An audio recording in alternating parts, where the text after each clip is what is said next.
সেখানে আলহামদুলিল্লাহ গরু পাঠায় দেবেন।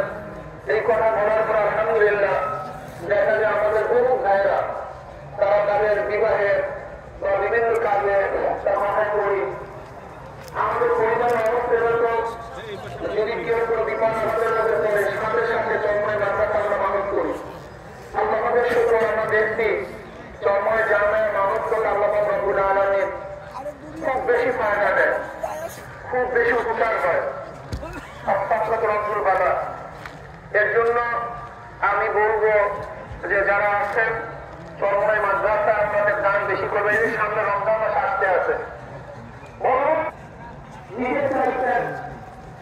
আমরা ইনশাআল্লাহ এই চরমনাই জানার জন্য এই মানুষটাই কিছু আপনাদের এই মাদ্রাসার জন্য চাপে আসবে ইনশাআল্লাহ। আপনাদের চাপে ইনশাআল্লাহ কি রাজি আছেন ইনশাআল্লাহ।